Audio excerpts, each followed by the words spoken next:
I'm also trying this out too. I tried it a little bit yesterday. I tried to start streaming on Twitter again. Yeah, that's what I've been. I saw you on Twitter yesterday, Did you? Smitty. Yeah, I don't know how to comment or anything. I was like, I don't know if you can. I do? I don't think you can. Yeah, I was looking it up too, and I was like, this is weird. I think you have to have. I think you as a individual have to be subscribed to Twitter in order for other people to chat. Okay. Yeah, it's very weird. Yeah, I don't get it. It but didn't even like tell me that, which is the weird thing. Decent. Yeah, I was seeing it too. Yeah, the views of it was actually very good. It's weird because how do you see that though? Well, when you're actively streaming, it says how many people are watching you, and then at the same time though, but it doesn't match up to the view activity, which is weird to me. So see, I don't know how to view that. So I'm going off my restream stats. So yeah. Wait, restream picks up stats on that too? I didn't even know that. Yeah, I haven't been that's about the only thing I feel like it really actually picks. Well, yeah, it picks up on in terms of stats. Yeah, okay. Good. So like that's kind of how I've been able to tell, or at least get an idea of what kind of numbers have been over there. Yeah. Hold on, let me take a look at that. That's very cool. Mm-hmm.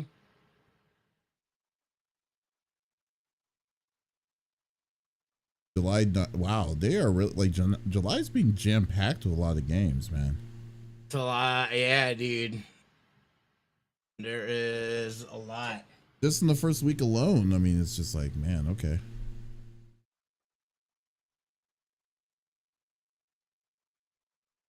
Oh, and I talked to Captain Robert. He runs like D&D and stuff like that. Mm-hmm.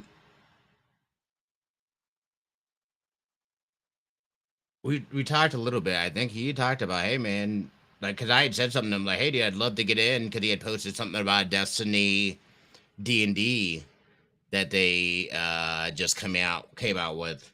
They have a Destiny D&D campaign. That's funny. Yeah, it just came out. I was like, dude, that would be dope.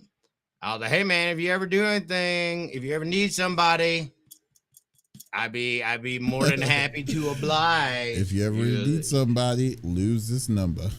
No way, man. I'd love to be able to do something, dude. You'd be like, okay. Especially too if like because at one point Bife was on there on one of the campaigns. And I was fight like, me, Lex. No, what? No, Mr. Seven Figure says fight me, Lex. Oh, I thought you said fight me, Lex. I was like, what? Yeah. Oh, yeah. There has to be a back. 7 figures. There has to be a conversation. There has to be a story behind that. He said, fight me.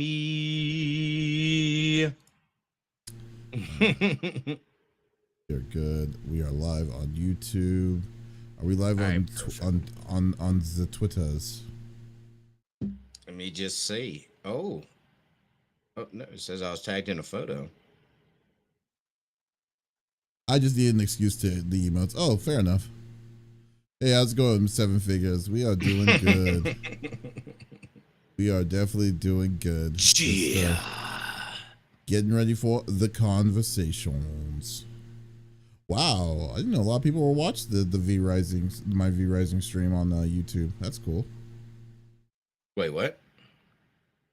The thing I don't like, what's interesting to me on V Rising on like streaming on YouTube, it's like I get more views on the video on the VOD than I do on the live stream, which is really weird to me. That's Google baby. I'm Mr. Daddy 7 now. Wait. That is true. Yeah. Were you expecting to have a kid?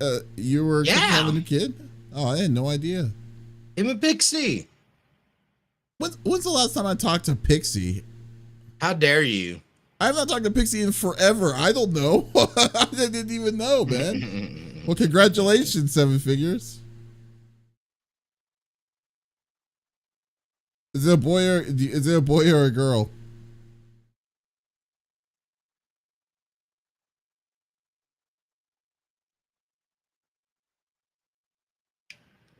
I'll be right back. I'm gonna burn. And please don't give that like you have that prep name like Hunter or Connor or something like that, you know, or Ace.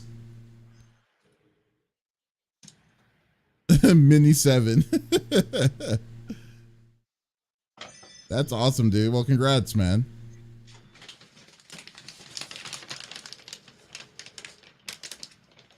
Wait, what? Oh.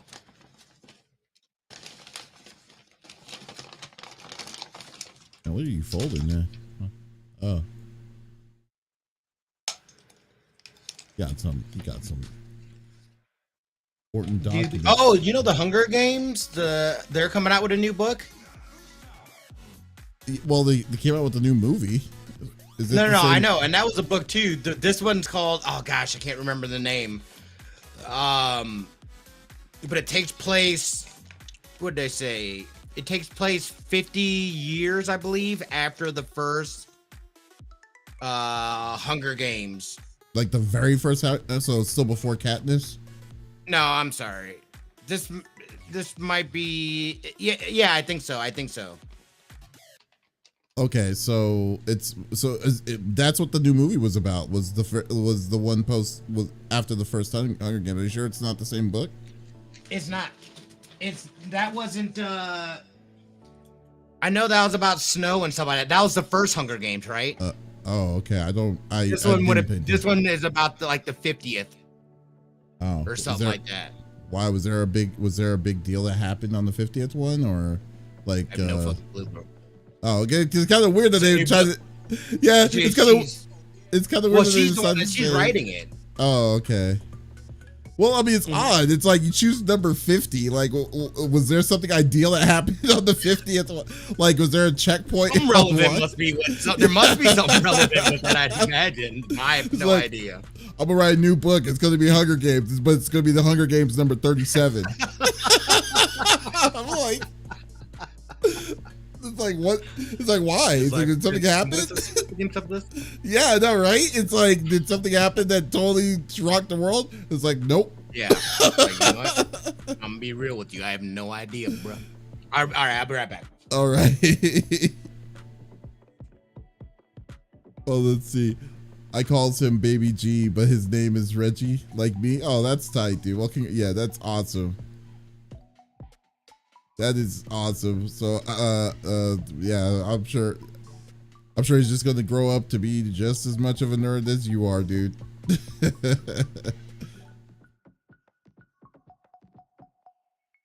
More like he better be. He better be growing up as just as much as a nerd as you are. That's awesome.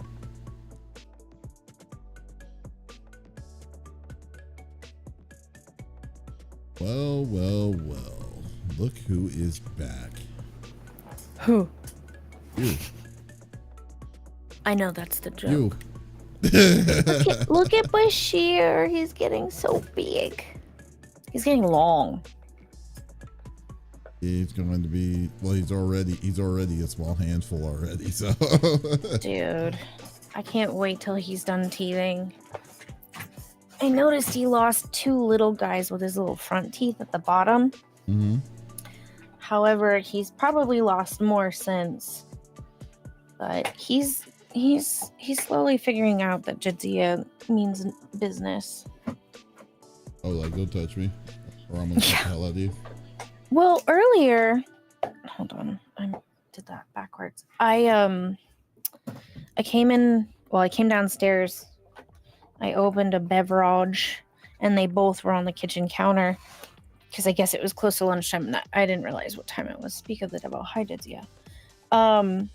And she was sitting down like, hey, are you going to feed me? But I was oblivious because, again, didn't realize what time it was. And he got on the counter, walked past her, and at first I was like, here we go. They're going to get into a cat fight. No, he like shoulder bumped her like, hi, and like rubbed against her. And they kissed, and there was no growling or hissing. It was very nice. But yeah, she screams a lot because she's like, don't touch me. And he wants to. But she's so thick with her fur that I think he forgets that she actually can feel things, and he noms on her, and she doesn't want to be nommed on. Yeah. Well, that's just the circle of life, I suppose. Yeah. For being a Norwegian forest cat, Jadzia certainly screams like a Siamese. So I'm sure our neighbors are like, "What is that sound?" Oh. But he's all orange boy. He likes to hang upside down and be held by his spine, almost like a shotgun, and then he reaches his arms out and attacks Opie. It's pretty adorable. And she lets him nom on her ears, and like he basically climbs on her like she's, the Land Before Time, Atreyu. Not Land Before Time. Whoa, I'm mixing up two things. Neverending Story. Yeah. He basically gets up on Jadzia's neck, and then his top half just kind of flops over her head, and then he just sits there watching TV like on her little ear tips. No teeth, and she's like, "Oh, okay." Hey, what's up, Nightmare? How you doing? I did not invite you, invite you. I didn't invite you either, Mr. Seven Figures. Get out of here. Yeah. Just kidding. I'm not trying to ignore you, I promise. I can see. I don't have my screens right. That might be helpful if I did that. See that he's now Mr. Daddy 7 now? Oh, is he? So he has 7 babies officially? Well, no. That's Hopefully good. Is that really good? Is it really good to have 7 kids? No. Probably I not. said that's good that he doesn't, because that's a lot. I think Big Tom Tim has like 9 kids or something crazy like that. Are you serious? Yeah, because he came into my stream. He's like, "Oh, you and Adam have cute babies." I was like, "No." I don't know like, what I would do. Babies are fantastic. I was like, no. 9 kids is too much. Way too much. I was like, "Sir, why are you here? If you have 9 children, one of them needs to learn how to read." 9 kids is quite impressive to say that it's amazing that you have time to even be on Twitch at this at the moment. It's like, my God. Yeah, get out of here. You're grounded, sir. Are you having 9 kids? And I guess no it one makes else it is taking care of them. Like, I guess it makes it more special, here? like when he decides to come by and just wanting to watch and listen to us. But but that's awesome. My goodness. Smitty might have to like you. confirm or deny, but yeah. You originally wanted 10? Why? You wanted like children? You want to have like a 5v5 scrimmage in a basketball game? That's right. That's all your kids. Or have like a whole Von Trapp family? Like, what are we? Are we recreating the Sound of Music? Like, no. Even the Von Trapps didn't have that many kids. The Von Trapps only had like 4 or 5. Yeah, you 5. Jeez. Yeah. No, I'm from a big family too, and then my mom was even saying, and I still am from kind of big because like not as crazy as 10, but I'm the middle child of 4, but my mom was the second youngest of 15, and my dad was the oldest of 17. Shut the fuck up! You were lying to me. So sorry. No, I'm dead serious. I am dead serious. No way. Yeah, so I was just like, yeah. So I don't know, man. Like I'm just like. At that point, do they just get like big UPS boxes and put tiny mattresses inside, like, and you just line the walls with children? I don't understand how that works. I honestly can't even imagine how it is either, because mind you, my mom is. I'm 6. Oh, bless your heart. I'm first generation. Remember, so my mom and my dad are from Nigeria, so I can't even imagine the size of the place would be with that many kids. No way. His parents are the real deal. I know, right? Well, yeah. My parents are no joke, man. Like, Here's the thing. They lived in a small village. I remember that. If you want to have kids, that's fantastic. More power to you. I do not. I didn't like playing with dolls. I had a Malibu Barbie house, and the only reason I had Barbies, they were all naked, by the way. Never put clothes on them. Once you take them off, you just can't get them suckers. I don't even know how that's even important to your story, but continue. It's getting there. Listen, all my friends had like these weird baby dolls that looked real, and it creeped me out. And my mom, her version of trying to get me to be motherly and enjoy baby dolls was to get me Barbies. I realized quickly that I could get a Malibu Barbie house out of this situation. I just liked building the Barbie house and then playing with Ken because I could shave his face and his beard would disappear. That was it. That was it. I've never had the urge to. Now, would I be a good mom? Sure, I know that. Would Adam be a fantastic father? Absolutely. Do I want to do that? No. I like sleeping. I like my peace. If more than 2 people are talking at me at the same time, I shut down. No way. Also, I like to read. And if Adam is making too much noise, I'm not rude about it, but I will close myself off.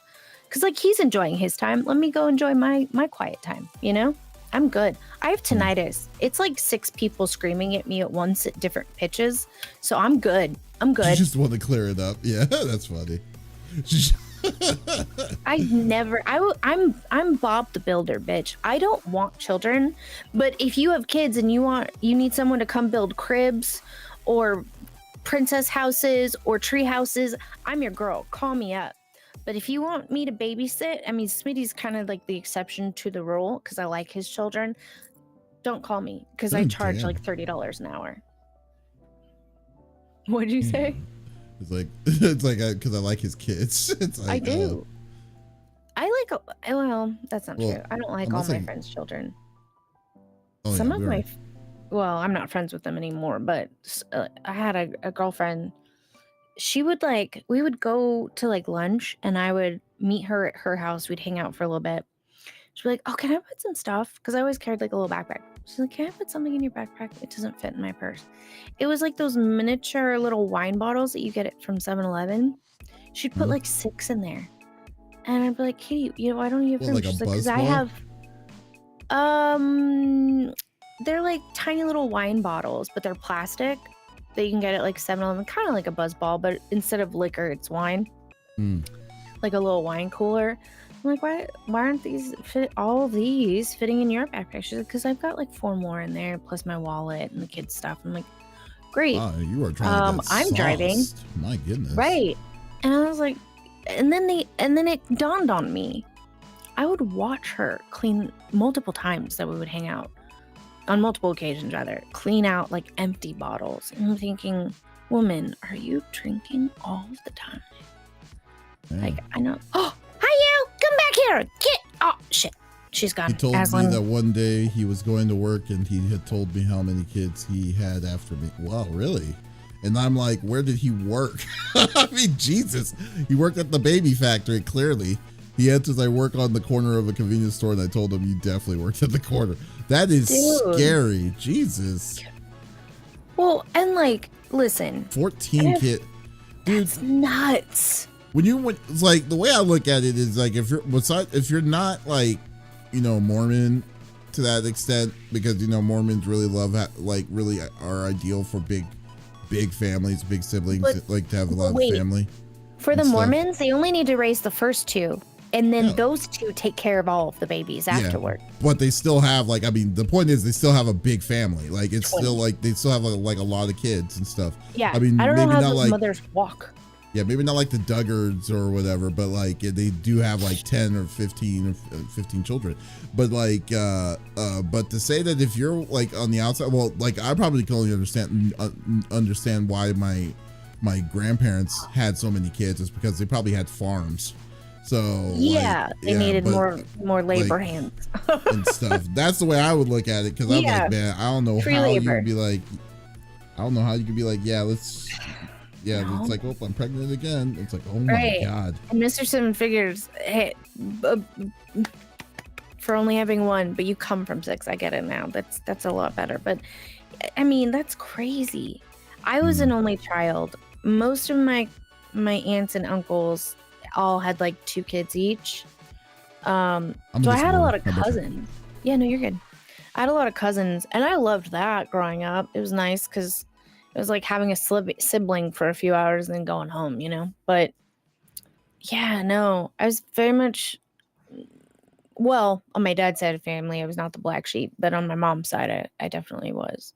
Because we were not super rich. We weren't rich at all.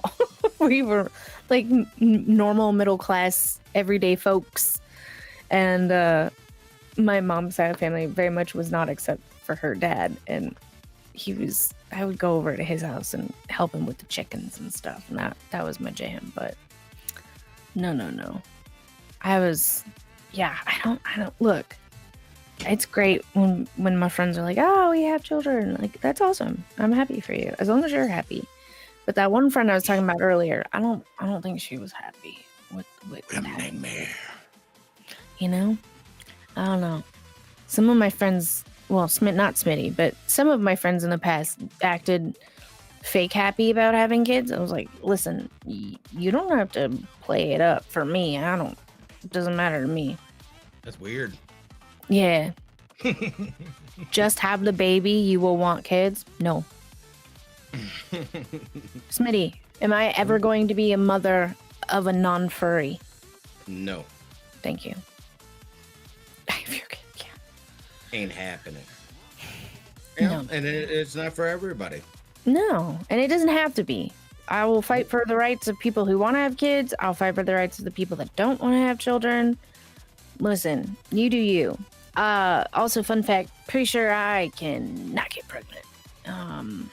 It's tried and true. I practice. Can't. Mm-mm. Oh, yeah. I'm glad you feel that way. I absolutely will not. I raised my friend, a different friend. I raised her baby from 4 months to a year and a half. That baby was with me 24/7. Unless they were at the sitters, because I had to go to school full time still, and also work full time. Did not fulfill me in any way, shape, or form. Okay, so we'll switch. But I cry when I hold my new kitten. If I could have kittens, say less. I would have a litter tomorrow. I would birth them myself. It's fine. Yeah. I'm cool with it. No children for me. Yeah. I always find it interesting that people are so mind-boggled of someone that just genuinely doesn't want kids. Nope, I'm good. I like sleeping. I like not sharing my food. Yeah, I'm good. Okay, let's switch over. We're gonna switch over here. Okay.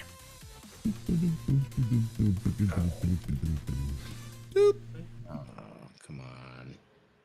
Uh-oh, what? Is it not working for you? No, it's working fine. It's working fine. Have some issues with there it goes. What? Over just a little bit. A move. All right. Yeah. Up the Spotify. What up, everybody? Hope you're having a good Saturday.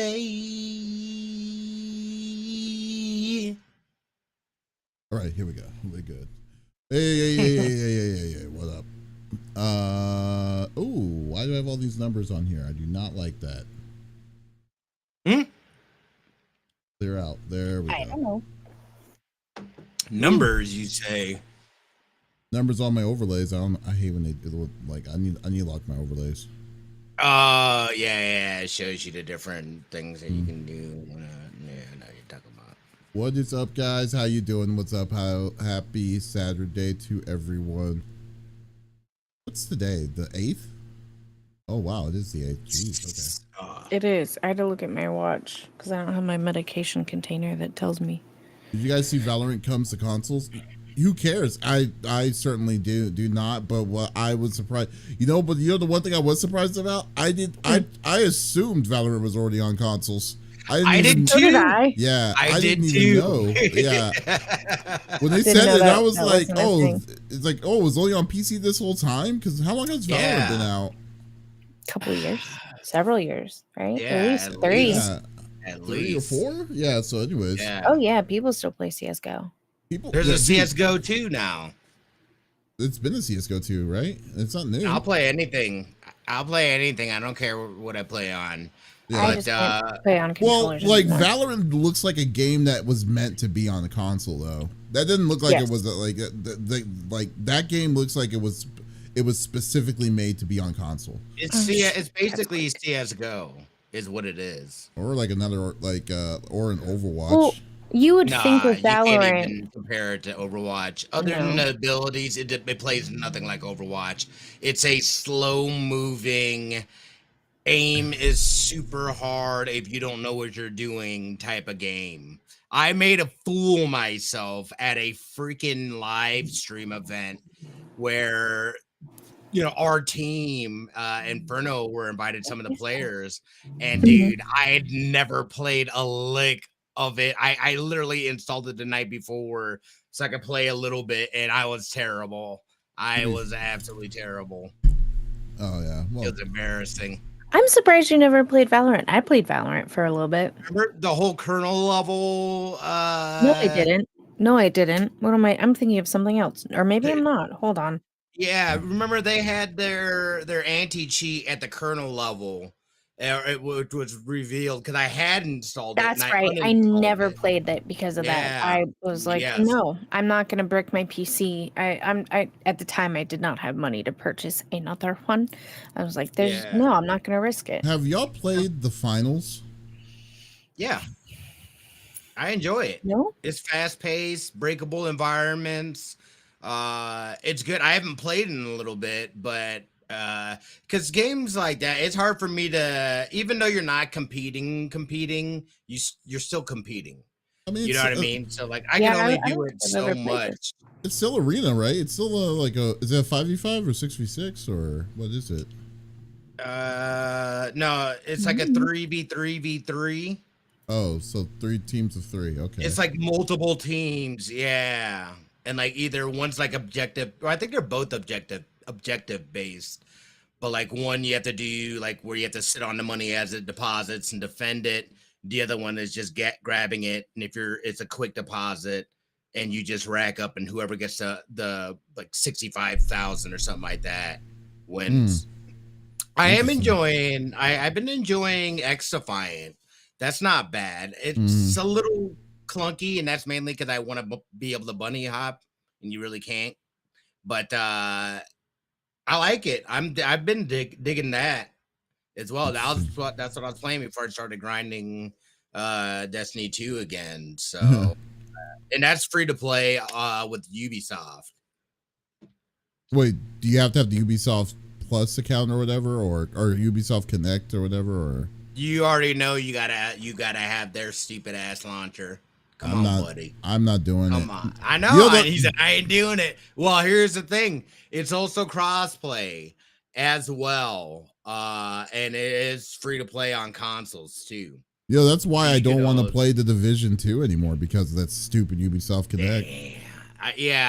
I'm not a fan of their launcher or having to do any of that. Let me just play it through Steam, dude. That's why that's why I think of if I ever get Ubisoft games, it's going to be on console because of that one reason. Because of I don't care about a decrease on graphics or anything, but like I just do not.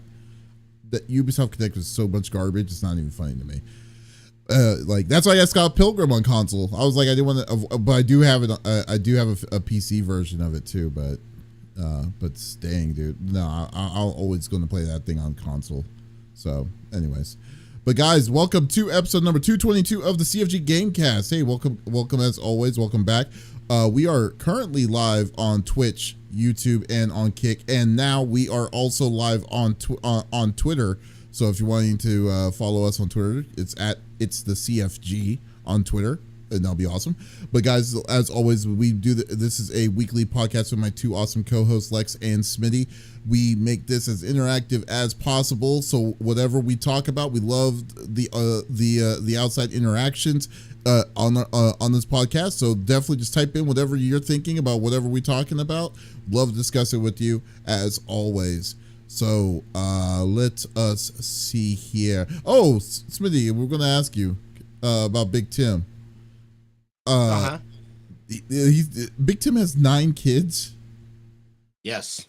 Oh my God. I was right. Thank you. Thank you. Jesus. Okay, so I think he just had his. Yeah. They just had a baby not too long ago. I'm pretty sure. Trying to convince me. I was like, there's no point. Wow. I'm out of that race, buddy. Thanks. I'd just say Big Tim is trying to make one more that he can have a full-on 5v5 scrimmage at a basketball game if he wants right? kids. Have a whole squad of them. He can just jump in. Well, he could play on team too. So. Yeah, team two. Get that exercise in. Just full square up on his own kids. Oh my god, dude! Don't tell mom. Also, insane. I figured out I can do the live chat on Twitter now, so that's cool. Oh, you do? What do you have to do? He is here. There he is. Him and his 90 yeah. Oh, there we go. We were just talking about you, Big Tim. Big Tim and Mr. Seven Figures should make a support group of Lex won't have children and we're upset about it. Sorry. Oh my god, that's hilarious. Yeah. Well, Mr. Seven Figures, you just had one, so now you guys can have a basketball 5-on-5 team. Yeah? I just say that just Seven Figures just needs to just bring his A game and try to catch up. That's as simple as that. All he needs is 9 more children, like 7 more children to go. There you got it. Inflation must be crazy trying to have children right now. Jeez. Anyways, what is your Twitter again? Mine? Yes. I cannot believe it doesn't this show guy. up on top when you go on Twitter. It should show that he's live. You can see the bar. Where do you see? Oh. You see it at the top? It's pink. Or it's pink to me. That could be wrong. No, you're right. It is pink. I see it. I do see it. I could not figure out where you go to your thing. Yeah. You can live chat. Mm-hmm. Yeah, I did not realize it. You have 10 kids, Tim. Oh, so we missed one. Oh, he said I already got a basketball squad. 7 boys, 3 girls, and 2 of them are twins. 2 sets are twins? Oh my god. Are twins? Wow. So you're telling me that's nuts. So you were telling me that almost half of your kids are twin set? Oh my god. That would be wild. Tim. Wait. So does your partner have any twins down their line? Like, or is there any, you know what I mean? On their family side, or do you have any on your side? I think he is. I had asked this before too, and I believe so. Because fun fact, I have twins on both sides of my family. So do you? If an oopsie daisy ever miraculously happened, if I have twins. 8 more kids, I'm going to just have kids till it's not viable. Again, you and Tim need to make a support group. That's the perfect strategy. It's like, you know what? I'm already 8 in on the hole. We might as well. Right. Just my mom's sisters are twins and my girlfriend. That's right. The odds of that is nuts. Like, unbelievable. I mean, if you do the math on that, to have 2 sets, had twins on her side of the family, but she's not aware because in the 90s, people were having twins left and right. One wasn't viable halfway through the pregnancy, and they wouldn't consider it twins because I was technically a twin. Mm-hmm. Wait, but back up though. But to have 2 sets of twins. Well, first off, are they identical? Are they both identical twins, or are they fraternal? Fraternal? Yeah, I forgot about our aunts. Oh, your aunt? Oh, you on your side. So it's you. So yeah. My dad's sisters are twins. Gotcha. Wow. Oh my god. They're both identical. Oh. You know what's nuts is it doesn't matter if I'm at my house or at Smitty's. I will call the children and the furry babies at my house all the wrong name before I finally get to theirs. I do that at Smitty's house too. My children, I'd just be like, "You're Richard 1, you're Richard 2," and they're like, "We're girls." I'd be like, "Suck it up." That's the only way I'm gonna remember. You have to figure out a way to nickname it. Even Adam, he's like, Opie, Jadzia, God damn it, Bashir. Yeah. Like, he's what? It just happens. You know how I would fix that? Just call him cat and dog. You'll be good. Yeah, you'll be good. There you go. That gets confusing. He's like, "Hey, dog." He's like, "Come on." Just call him how you see it. Opie does not watch. Here, kitty, kitty, kitty, kitty, kitty, kitty, kitty, kitty, kitty. Here she comes. She's a good cat. Okay, so he's cat now. You call? She's a cat. Yeah. She's like, you rang? Hello. He's like, yes. Y'all can't see it, but Obi I'm walked right back into my office like, yes, you called? I am here. All right, guys, we're going to start the podcast here shortly. Lex, give me one moment, but I'd like you to do me a favor. Mm-hmm. Oh, you know what? Let me do a commercial ad break. So if you're not a subscriber on Twitch, you're going to get a 30-second ad, so we just get that out the way now. I've got a friend who so would give me do a that moment. to us kids that she was watching. She would call all of us with the wrong damn names. It's just something that happens. Yeah, Eventually I think the older there. you get, you got so many names, you just start cycling through them. Like, Yeah. I know your name is somewhere up here. I'll get to I it. have called as Smitty or Ryan several times. I know for a fact.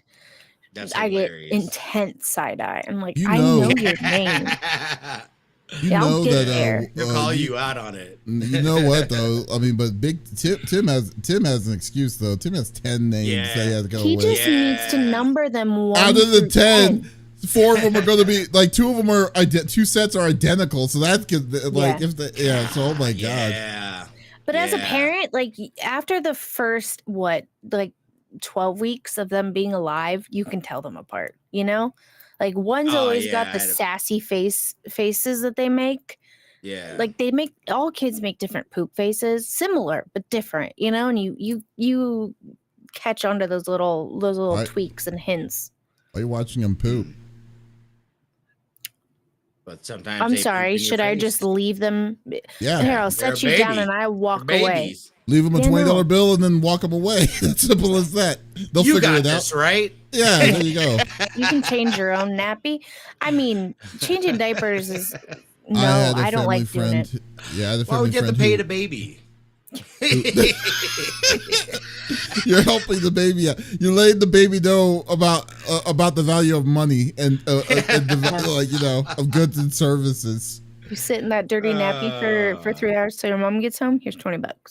I had a family friend who would do that that to us kids that she was watching. She would call us. We'll call all of us with the wrong damn names. Yeah, I know. It's only a matter of time. 7 of us in the house. Yeah, you just go through it's difficult. You sometimes go through the Rolodex of names. They've been called licorice at times as well. You called your daughter licorice by accident? Oh wow, that's hilarious. He was like, "Hey, instead licorice of just one of the girls." Yeah.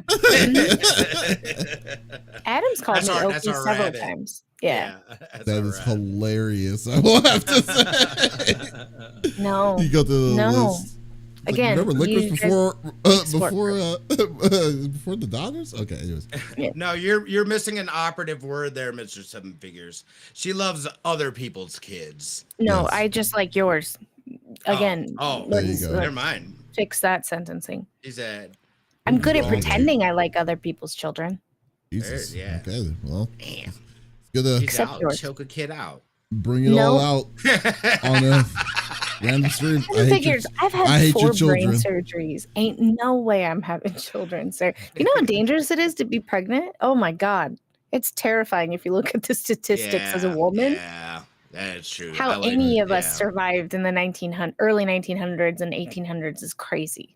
Where are we at? Let me pop out the chat. Nightmare, was it like a daycare? Like an in-house daycare? All the is that what it was? cousins with the aunt. Oh. Probably. Oh. Yeah. I'm sorry, I think I missed a piece of that. Oh. I was a special ed teacher for 3 years. Alrighty. I'm good. Let's go. Could you give me a beat? Hold on, let me record. Give you a beat? Wait. Don't do the beep yet. But oh, a beep. Yeah. I'm recording on both sides.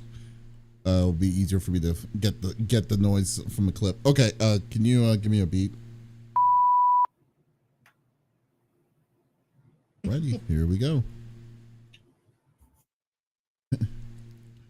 Welcome to the CFG Gamecast, episode number 222, a weekly podcast created by gamers and streamers that like to discuss the latest gaming topics from the previous week. We stream a new episode weekly and release it on all podcast services, so do us a favor and show us some love by liking, following, and subscribing to our YouTube channel, the CFG channel, or go to our main website, confreaksandgeeks.com, to not miss an episode. If you want to throw some ducats our way and support the podcast in any way, you can by becoming a VIP member on our website, thecfg.store, for some extra goodies, swag, shirts, buttons, what have you. Anyways, I am Mr. CFG Games himself, Davis Green, and with me today, I got my two awesome co-hosts. I got Lex in the second seat. What is going on, my cyborg? I've been reading. I know. I did play with the Spoopy crew. We went back and played In Silence. I haven't played that in so long.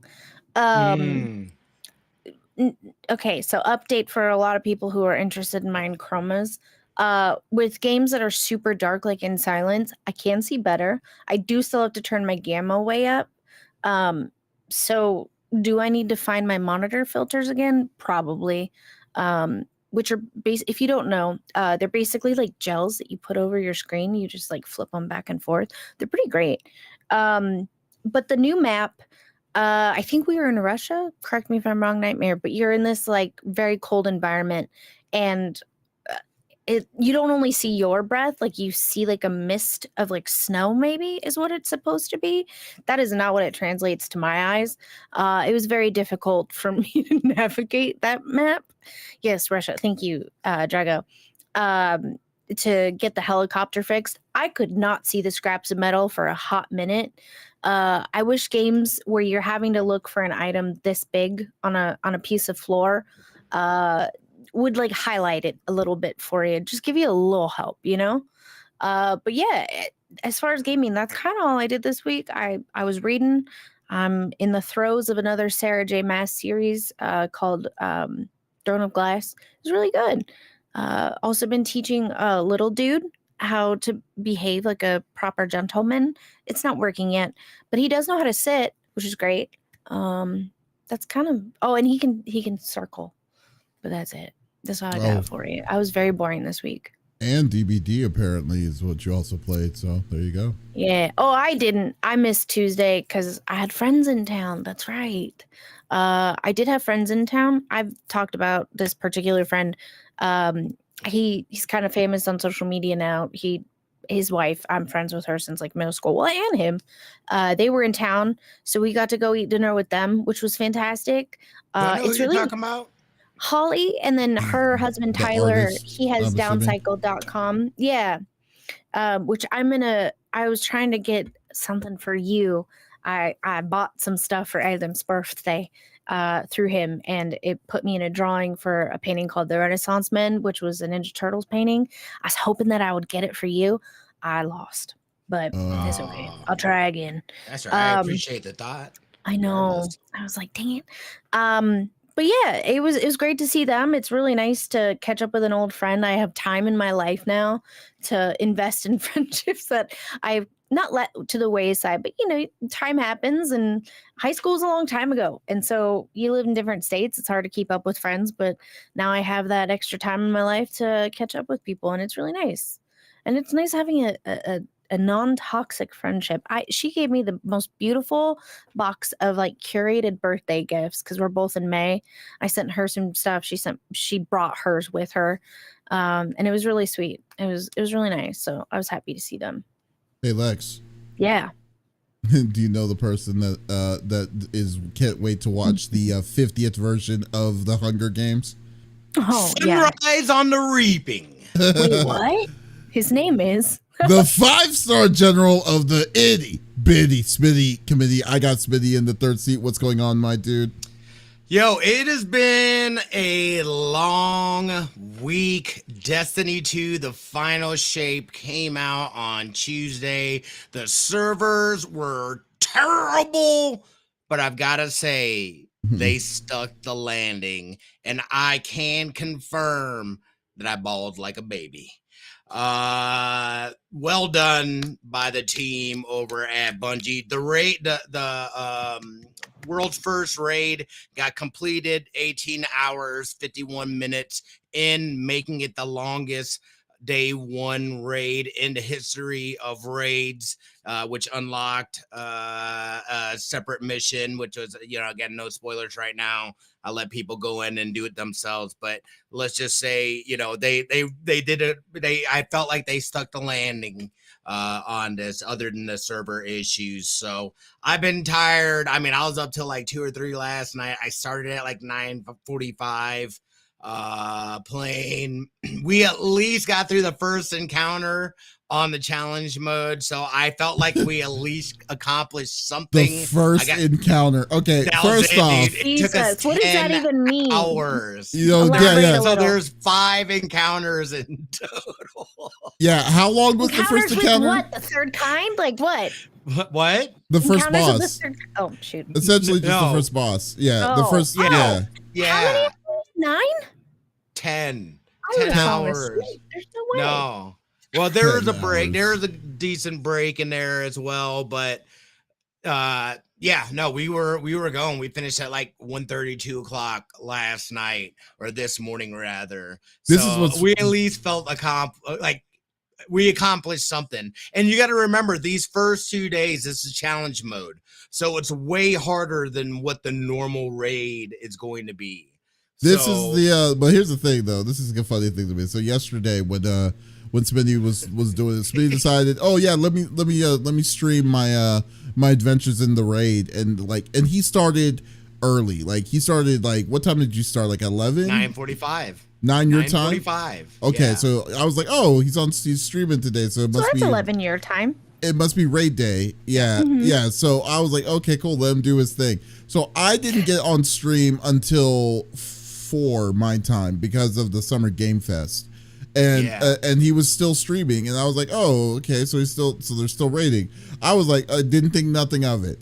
I finish my stream 3 hours later. I go to bed early and wake up at 12 or 1 o'clock my time. He is still playing this game, and then I was like, at that time you weren't streaming, you were off. No, but you were, But I was watching Zuzu on stream, and I was like, oh, okay, he's on the party there, and then y'all were still going at it. And I asked him, I was like, oh, so how far did y'all go? It's like, no, we're still fighting the first boss. I'm like, first boss? Y'all been fighting this thing for 10 hours, and y'all haven't advanced this whole time? Dude, I would have flipped the table. People were stuck. Well, I think the second and third encounter, you just get to these spots where you get stuck, dude. It was so hard.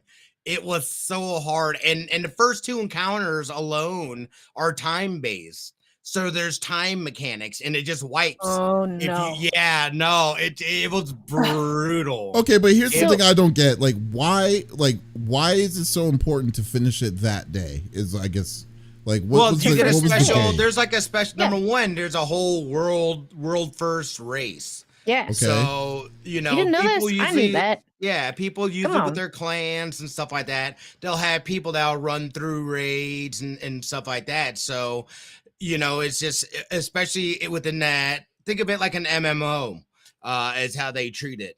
And, it's just always raids, man. Raids that's where the special loot is. Yeah.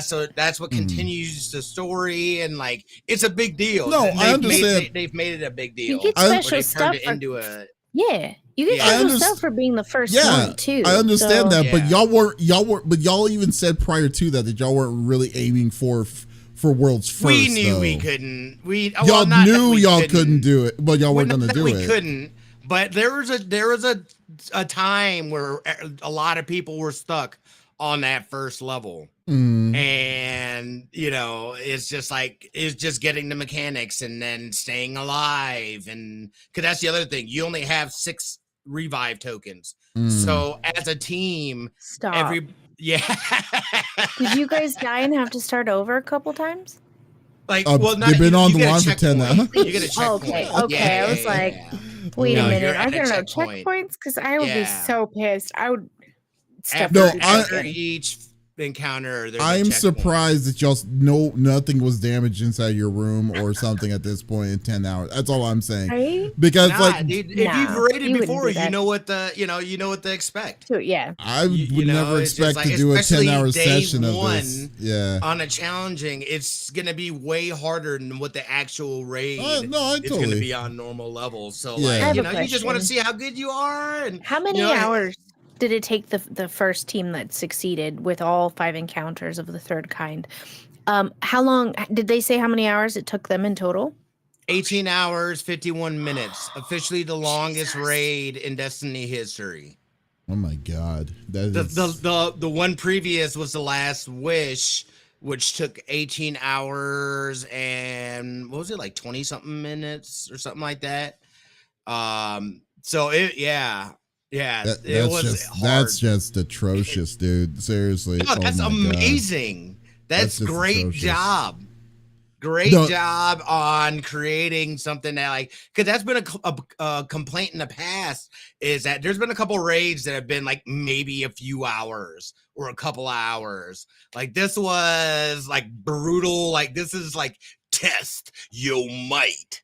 You know what I mean? Type of stuff. And that's what the challenge that people are looking for. Maybe it's no different than people playing Dark Souls. Oh, no doubt. But it's just the whole game is just that mode. There is a big difference. the big difference on Dark Souls is that that you could choose, you don't get stuck on one boss and you're stuck there for that long, and then you have to keep on fighting the same boss for only the best of the best. That's what dude, it's a proving ground thing too, because they put that stuff up and have records and stuff like that, like the top 5 teams or whatever. So even being recognized, especially in this type of day and age, social media and things like that, getting that kind of a recognition on an official Destiny raid would be huge for any type of content creator. Yeah, not even a content creator, even if you're not, dude. Just the irony is that the people that got the raid didn't even stream it. So right? Did you say those people were off stream and they got it? So that doesn't mean they're not content creators. That's true. You know what I mean? Yeah. True. Well, congratulations. They definitely are going to be known now within the Destiny community. Okay, listen, I'm not saying I mean I'm for a challenge. I love challenging games. I mean, if you know a little bit about me, I always put everything on the hardest difficulty on it. But I'm just saying that I don't know if I have it. I don't have the moxie anymore, probably in me, to decide to say I'm going to keep on going at it after 10 hours after this first boss. I'll be like, okay, I need rest. I'll come back to it again, and then reorganize and then attack that thing directly.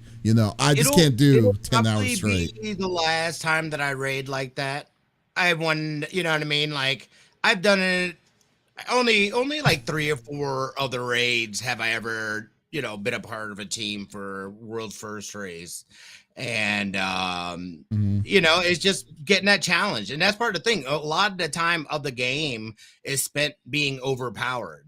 So when you get something that's new and challenging, it's about figuring out the mechanics, working as a team, and communicating with the other members to be able to accomplish this goal, these puzzles or whatever.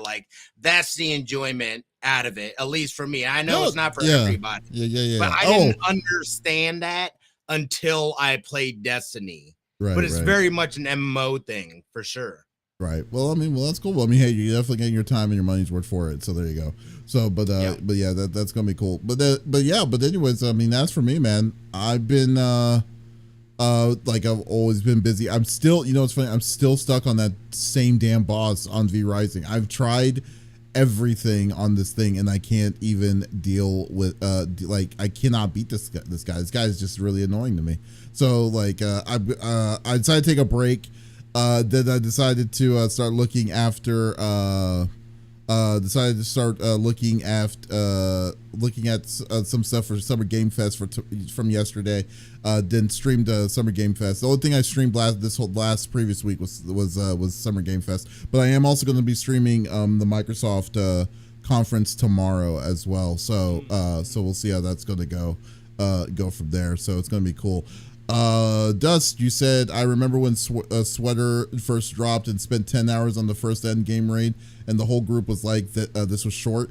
I did the first end game, yeah, I did that raid too, with this that raid too, and it I think we did it I don't think we did it in one sitting. I think we ended up not doing it, and then like I think a week and a half later we got it.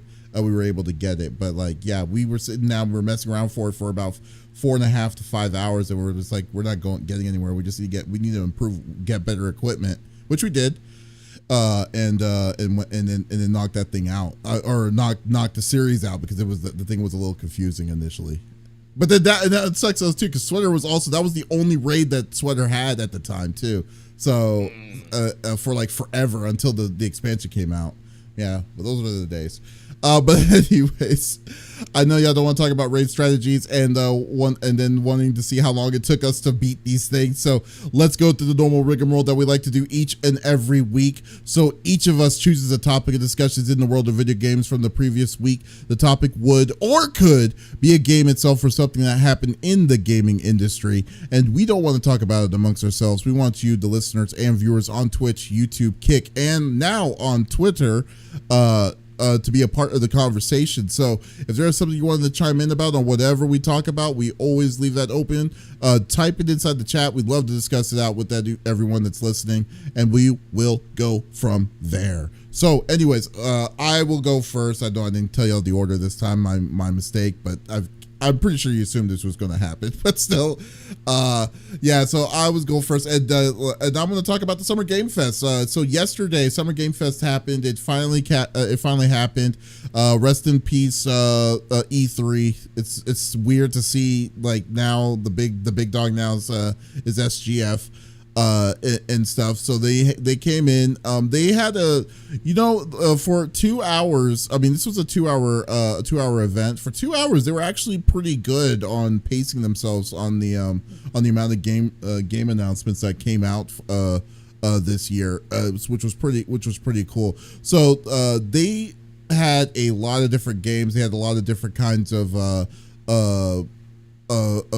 thrilling announcements, and you know what's funny, like, I think this is the first year I had absolutely no expectations. Like, I didn't even know I didn't care, like, at all. I mean, I don't know if it was just me or whatnot, but I was perfectly fine with just, like, just let's see what's coming out. Let's see what else is out. And you know what? I think we kind of needed that, because most of the times, like, we were wondering what the core studios or proprietary studios, and we know that since Sony is on a lull this year, we knew that there was not going to be any big AAA games. I wanted to kind of know what else is out there from other outside studios that was coming in, and I think Game Fest, the Summer Game Fest, did a fairly good job on doing that. Mixed with, and it wasn't just, and the cool thing I loved about this was it wasn't just a Summer Game Fest that happened.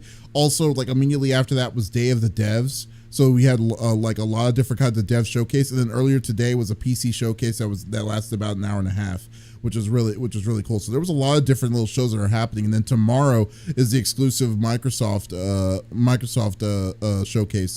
So there's a lot of stuff that's going to be in the mix. IGN Live's happening right now. Yeah, IGN. Yeah, so I mean, IGN's probably going to have a field day for the next week or so, because I think next week is going to be.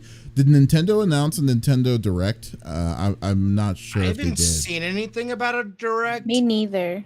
Yeah. Yeah. Okay. I don't know what they could possibly. I mean, yeah, I don't know. I haven't heard anything about them. Okay, well, we'll see. We'll hope. Well, Nintendo will do Nintendo things, which is basically whatever the hell they want. So. But anyways, but yeah, so the first thing that they announced, which I'm a little bit surprised about this. This may not be my cup of tea. Maybe it might be for you, maybe either yours or Lexus. But they're making a Horizon Lego game. That was the very first announcement that they announced. That they're gonna have a story with the Lego versions of Aloy in the Horizon world. But it's going to have the goofiness of with the Lego series that everyone like knows and loves in it, which is you know what, I'm for it, but the thing that I'm surprised about is that this is going to be a multi-platform game. This is made by Guerrilla too, which is or Guerrilla Games was a part of making this. So a Sony game that's actually not going to be a Sony exclusive. It's going to be on the Nintendo Switch. Yeah, it's going to be on the Nintendo Switch, and it will be also on the PC. So I was like, wow, okay, well that's pretty cool. That's something that was new and wasn't expected. So there was also a game called No More Room in Hell 2, which I didn't even know there was a 1 of this, but it looked actually pretty. It didn't look half bad. Oh, have you played that, Smitty? No More Room. What'd you say it was called? No More Room in Hell. I feel like I never played it, but I feel like I've seen somebody play it, or I've seen something of it. I had heard of that game before. Yeah. Oh, you have? It sounds okay. Yeah. Yeah, so like basically, yeah, well, I mean, there was a trailer for it, and then I saw that, and I was like, wow, this actually doesn't look half bad. So I'm like, kind of like, I put a little asterisk to say, come back to this one. This might be a good one. So we'll see what that's going to go. And then also, they also announced a Quidditch game that's coming out this September 3rd. Which was kind of weird. Well, it's not really weird. It was they said that they were going to make. Not weird to Smitty and I. Yeah, they were going to make a Quidditch. They said they were going to make a Quidditch game that was going to be apart from the Harry Potter, the Hogwarts Legacy. They did, but the style looks a lot different than what you would remember from how Hogwarts Legacy looks like. So, it's going to be coming this September. So, if you're anyone who was waiting out for a Quidditch game, well, you don't have to wait that much longer. Also, there's a new IP that's coming out called Cuff Bust, and I don't remember much about that one. That one didn't look well. That one's I remember. It was like a person that makes his own games, like one person studio that made his own games, and it was basically trying to escape prison or something. So that's going to come out next year, here in the future. Then no, close though. But anyways, so there's then Star Wars Outlaws, which this is what really pisses me off. I won't do it. Like Star Wars Outlaws did a preview on this Summer Game Fest that lasted 10 seconds. What the hell was that? I'm so shocked. What's the point of even? And then what's even worse is that there's like not showing any gameplay, just showing the same title. Just it's Star Wars Outlaws. Yeah, it's ridiculous. I was like, what is that? You might as well just wait until Ubisoft Forward that comes out next. That's going to happen next week. It's like, what was that?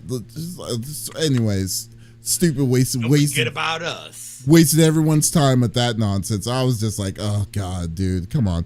Then also there was a really cutesy indie game called Neva. That was like, it was a little girl, a girl with a wolf that like slowly grows into this thing. Looks really nice, little artsy. Kind of gives me like, it's a 2D scroller kind of.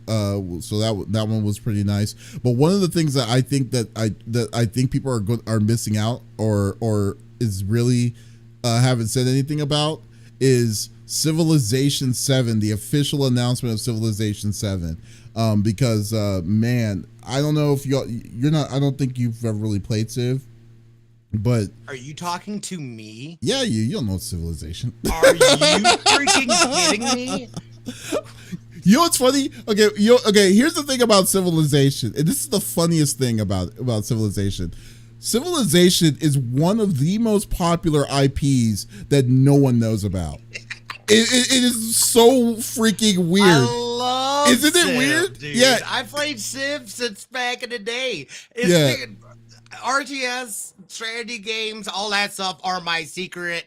Like, that's what I play chilling out late at night if I'm doing work or something. I want to game a little bit. It's things like that, and I will get lost in those games. I would play Civilization literally for hours, and it's like, but like I said, but am I wrong? Like, Civilization is a 2K game. No one knows, like there is a gigantic fan base of this series, but you don't hear a peep of it until even when the announcement comes out. They're like, wow, I'm surprised this thing has like right now on YouTube 3 million views on this on YouTube. I'm not surprised.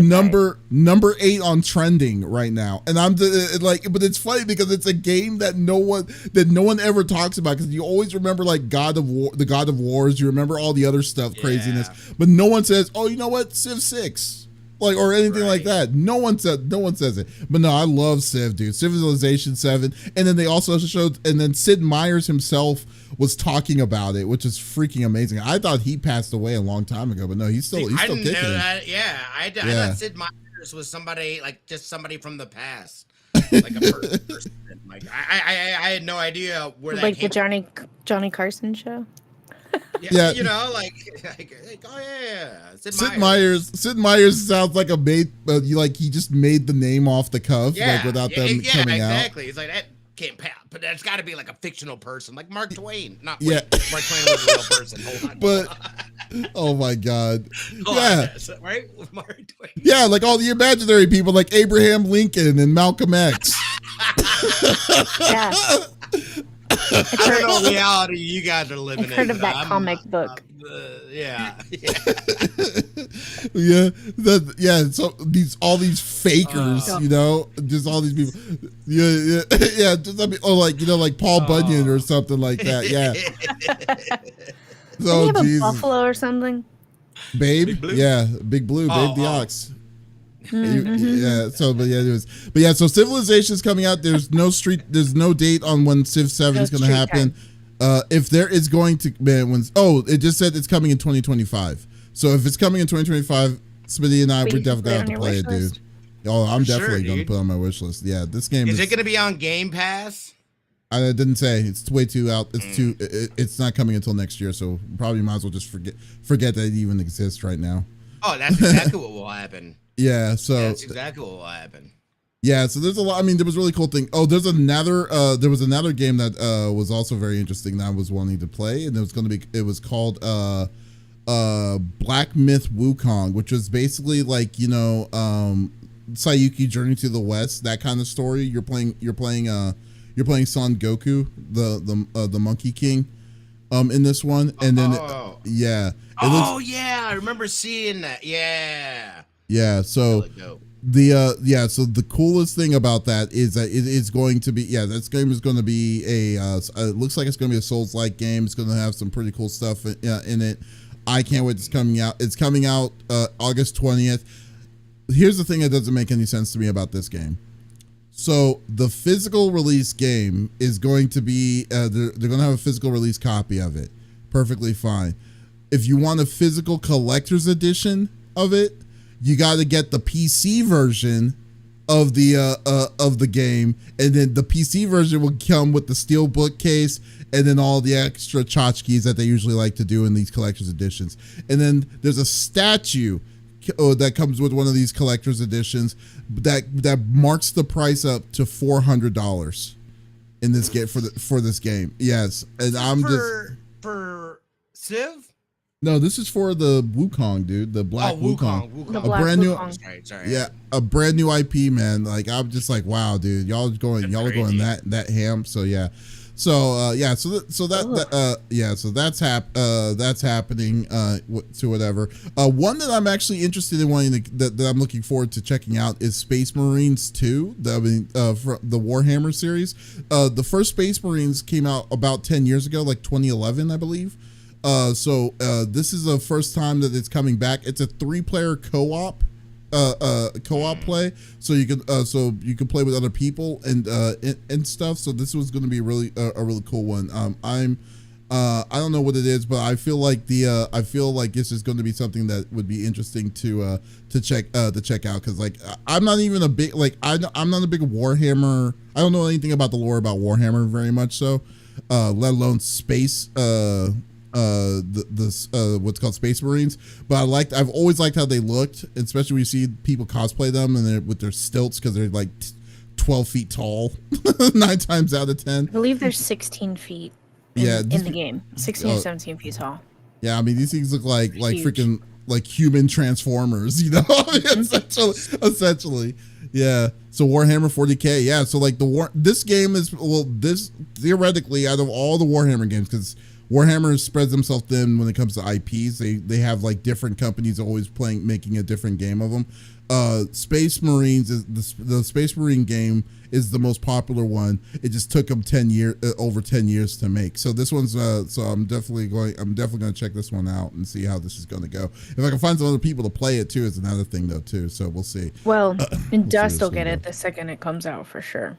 Dust says we've been watching all the 40K like Warhammer stuff. Yeah, they have like a whole like cinematic series. It's really cool. There's a whole everything about that. It's too overwhelming for me. It's incredible. Oh, it's so good.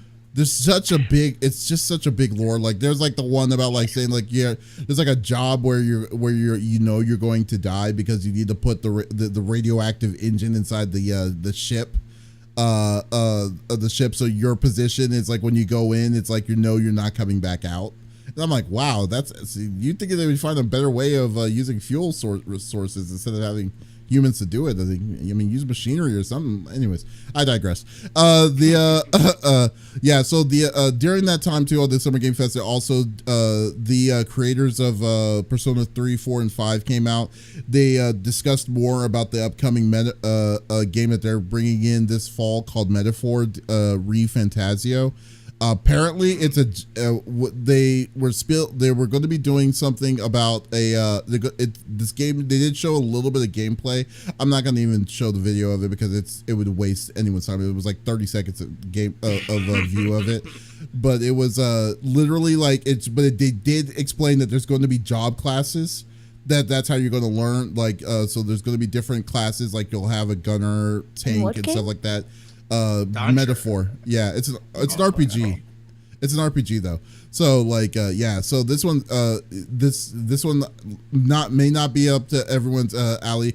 I'm still kind of hesitant on it because how it looks is very, very weird. So I don't know what to expect, but since it's the guys who did Persona 3 through 5, I do have a little bit of faith on what they're doing. So we'll see. Once Human has a street date. It's coming out July 9th. So we got 3.5 weeks to get ready for that. Yeah. Love that. I can't wait for full release. Once Human. Got it. Once Human, yes. Yeah, so let's see. Let's see. Batman. Oh, this one kind of, I don't know. I kind of want to get y'all's opinion on this one. Batman Arkham Shadow Batman Arkham Shadow on Meta Quest is they showed a story trailer of it. This is basically in the Arkham universe, and this is a direct sequel to the Arkham games. I don't know if you never played the Arkham games, Smitty, right? I have played a little bit of the first one, and I just restarted it back up not too long ago. I have not gotten that deep into them at all. I haven't played any other one. All right, so this one I was disappointed in seeing because this one's going to be this is a VR game, and also it's going to be the main bad guy is the Rat King.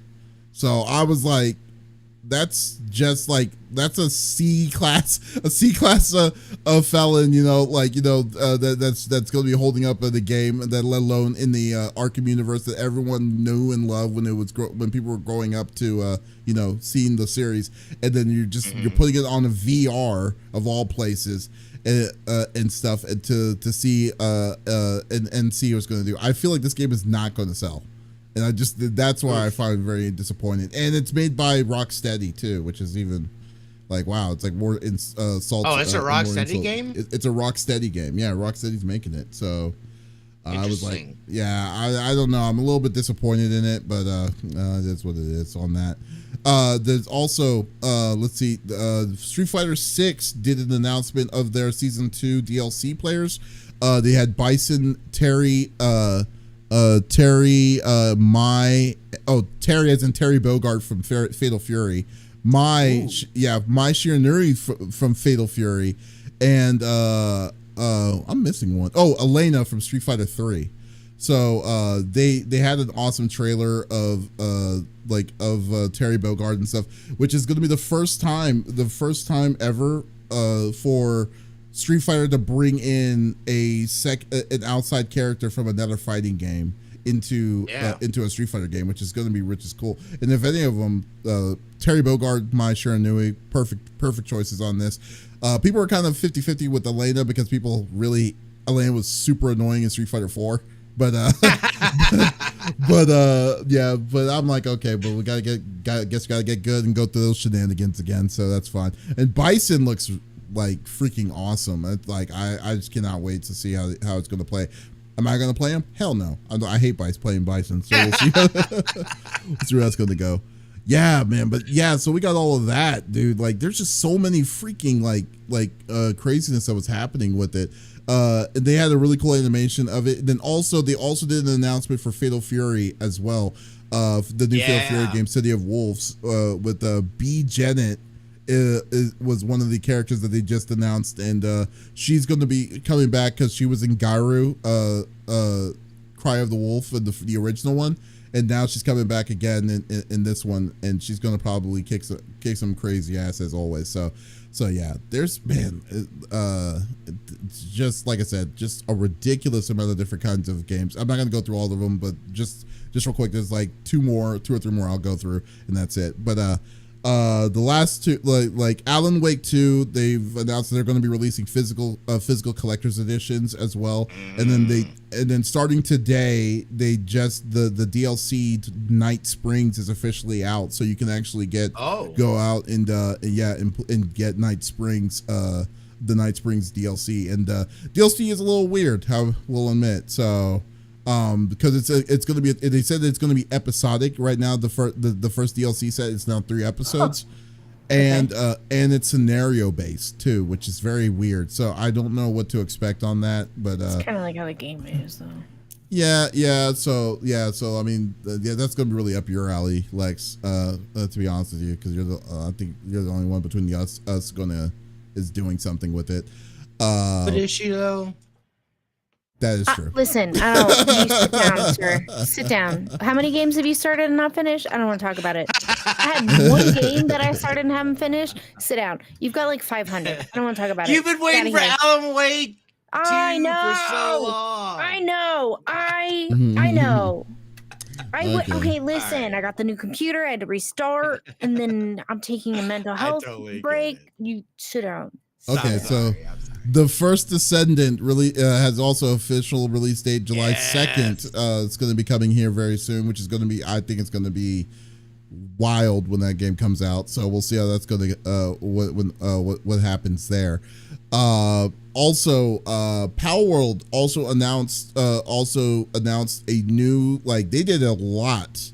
You know, they did a lot of different things in this one, which I definitely, and I'll give them credit for it if it all comes out in that time. There's a new island, a new area that they have, a new boss. I think they're adding PvP like versus now that they're switching over to, and like they're adding a lot of stuff. So hopefully we'll see where this is going to go. There's going to be more information about that here next week. So stay tuned on that. Valorant is coming to consoles, which I had no idea that they were not on console. I thought, for the longest of time that they were on, it was multi-platform, but nope, it's been on PC this whole time until now. Crossplay, I don't know. What crossplay for? What crossplay for? I think she means Power World. Power World. They didn't say if it was crossplay for Power World. So we know it's coming, but I don't know if it's going to be coming this soon. So we'll see. Then there's also a brand new trailer that continued on with some new monster from Monster Hunter Wilds, which is going to be next year. Not an official date yet. And the final video that they brought out, which was freaking awesome, was a Souls-like game called Phantom Blade Zero. This game is going to be it's a PS5 exclusive, I believe, and it's going to be like the battle system looks freaking crazy. So I cannot wait to to mess around with it and see where this goes. Because but for the most part, yeah. So I mean, like I said, I kept my expectations low. They did it. I think they did a good job on releasing on the big games, mixture with the indie games. The indie games and the overall, feel and pace of it was actually very, very, very fulfilling. So there was not really a lot of boring parts on it. So what about you, Smitty? What do you think about Summer Game Fest so far? I've been grinding Destiny 2 so hard this week. I didn't really even pay attention to it. I caught a video of some of the things.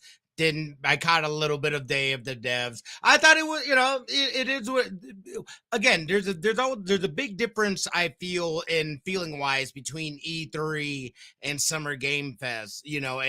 Summer Game Fest is kind of an extended, like, we're not looking to just, I don't know, come out the gate and just blah, and then like it all be downhill. It's paced, it's timed out, and how they deliver their stuff. Where E3 was hey, one day, we have this thing, and bada bing, bada boom. So they showed some good stuff. There wasn't really, again, this year, for me, this year is more about discovering independent games, indie games, and just stuff like that. There's not really anything AAA wise that I'm like, oh, I absolutely have to have this. So I mean, there's some things like Sparking Zero. I'm definitely going to be getting that. That's going to be dope. But yeah, I'm excited to try out the Power World stuff. That's something that we knew about, again, when they first announced and they brought in like the new raid boss and whatever. They announced that we have more content coming during the summer. So when that's supposed to be at the end of this month that releases, or when does that big update for Power World? I don't think Power World. I don't know if Power World had a date on when that was coming out. I'll check here. Oh, okay, yeah, but that was good. There wasn't.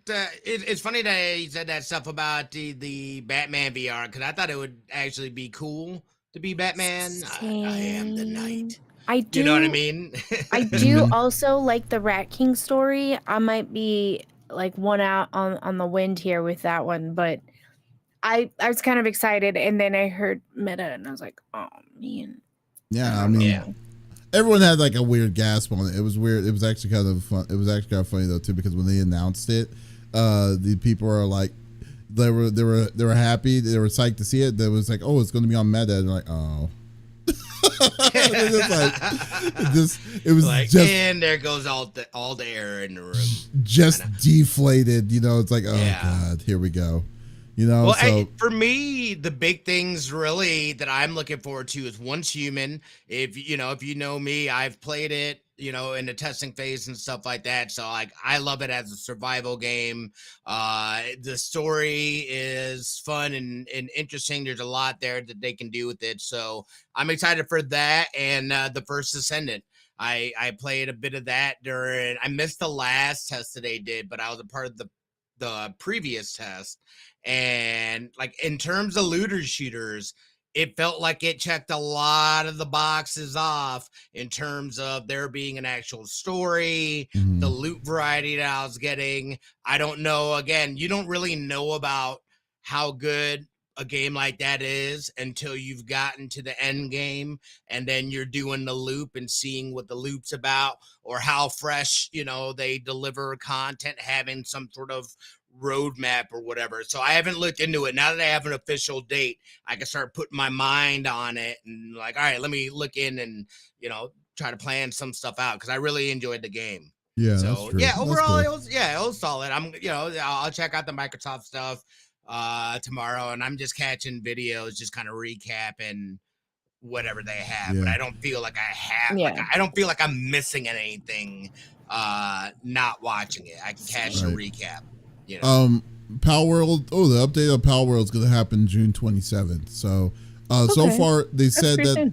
Yeah. So far, they said that it's going to be a new island, tons of new pals and subspecies, challenge a new raid, and hard mode bosses, plunder an enemy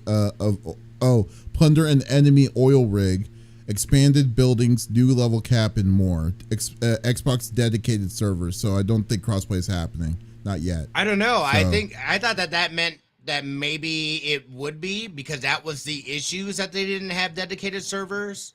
Oh, was there? Yes, originally. So if you purchased it through Microsoft Game Pass, like you purchased the game, or if you got it through Xbox Game Pass, you could only have a 4-person team because they didn't have enough dedicated servers at the time. I think that is what was changing, and that was what they meant by crossplay originally. So whether you purchase the game outright or if you had Xbox Game Pass, you could do that in crossplay. I just looked it up and I was like, is Steam in the Xbox, whether it's Game Pass or outright purchased through the Microsoft Store, will it crossplay? It was like, interesting. Oh, it still won't? No. Oh my gosh. Terrible. That's Exoprimal all over again. So the difference with Exoprimals in this is the fact that Exoprimal was fully released. This game is still in early access, so they're building the game up. So maybe it's something that exactly. Maybe it's something that they bring. Right. One of the big points to me though is, and this is one of my, I wouldn't say necessarily issues, but this is why I eventually get bored with games like these. There's no kind of story or anything. It's like Monster Hunter World for me. It's like, what's the point? I'm gonna do all this stuff to get a new hat. Like, yep. This does nothing. This does nothing. Like I don't. There's no story I'm following. There's no, you know what I mean. There's other things where, like, again, I would like to be able to create my own base and still be in a clan. That's stupid that I can't. Or, you know what I mean? Like, I don't like, let me have my own individual things. Don't contain me within a stuff. So there's still a lot of work to be done, but this is quite a significant update in terms of that game and features and things like that. It's good to see that they are actively working on the game and putting out more content. Yeah, well, that's a good sign. Especially the amount of content they're adding for this is definitely a good sign. Especially since it's only been what, 4 months since the early release announcements. So at least you know that they're actively using the money that they got from that to good use. So we'll go with that. So so Summer Game Fest was a good time. Definitely looking forward to it. Stay tuned for some more announcements probably this week. Like I said, tomorrow I'm going to be streaming the Microsoft stream tomorrow morning. I believe it's in the morning. Yeah. So we'll and then go from there. So there you go. So anyways, Lex. My turn. So what he failed to say about Summer Game Fest is that Blumhouse finally unveiled the first game and the ones to come in the future along with it. So they gave us a pretty big roadmap. But first, and I don't know if I just hadn't noticed it previously, like what developers they were working with, but they're working with Half Mermaid out of Brooklyn, Eyes Out, which is an art house game developer in LA, Cozy Game Pals, which is a Steam developer, Perfect Garbage Studios, which does like diverse narrative-driven games, Play Me, which is a mobile game developer, and Vermilia, which was originally part of the Embracer Group acquisition in 2020. So looks like they're not part of the Embracer Group anymore, and they are out of Karlstad, Sweden. I hope I said that properly. I did look up how to say it, but sometimes Google's wrong. So that was really intriguing to me because we were really sad that, a lot of these tinier studios that had to leave Embracer are kind of getting screwed over. But the first game to be released is called Fear the Spotlight. Now, I played a game recently that reminds me a lot of this, and I got Scorp Kitty, and I went over and played it with her, that this kind of reminds me of. So basically, it's a third-person horror game. You're following Amy and Vivian into the school after hours when a seance goes wrong. You solve tactical puzzles, but most importantly, stay out of the light. So this is right up my alley. Along with the games later to be released, a life sim called Grave Seasons, which mashes up the quaint farming of Stardew Valley with a serial killer murder mystery, which is funny to me because recently Dust tried to tell me that Stardew Valley was actually a super dark game if you discovered certain things about it. And I was like, what are you talking about? And I did like a Reddit deep dive, couldn't really find any findings of this, so I think he's lying to me.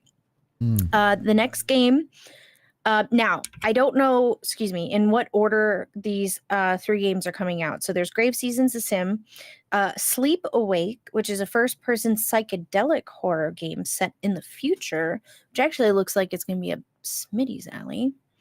And then Chrysal Theater of Idols, first-person horror and action game where your only weapon is your blood, and how much are you willing to sacrifice? Which I took notes. All sounds super interesting to me. I'm excited. I like what Blumhouse puts out. If you don't know, they are the people that put out the Five Nights at Freddy's movies, the movie called Megan, which I watched with Schmitty's little ones. You watched that with Smitty's kids?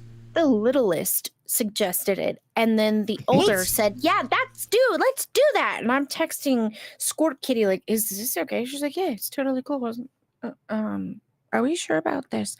So yeah, I was the one that was spooked. I mean, I was playing it up a little, but the little was comforting me, which was fantastic. So yeah, they put out a lot of really good movies. And then A24 kind of spun off of that. But yeah, I was really excited when they had announced that last year. And we weren't sure, are they making their own studio? Are they working with other studios? We didn't have a lot of information. So it's kind of cool that like not only are they releasing these games in production with these companies, but they're working with a really well-rounded group. So there's going to kind of be a little bit of everything, not just the horror. It looks like you're going to get a mobile game at some point. So I'm really intrigued at what they're going to put out in the future, because obviously I like my horror games, but these look really good. And I don't like just sometimes, having like a Texas Chainsaw Massacre is fun and fine and dandy, but like there's times when I want to play like an old school feeling game it's horror, but it's mostly puzzles and this, that, and the other. I like a little nuance to my games. So I'm very excited about this. What did you guys think? Did you see the Blumhouse announcement at all? I didn't. I saw that, or I either that, or I like read a report or something. It was in a report. But my thing is, all right. If you can clarify, are they helping? They're not developing. They're publishing it. They're publishing. Yeah. Yes. So they're the ones publishing, but they are working with these studios, and they all seem to be very small studios, which I like. Sometimes you get worried in situations like that with like a conglomerate working with a smaller developer. Like, are they going to screw them over?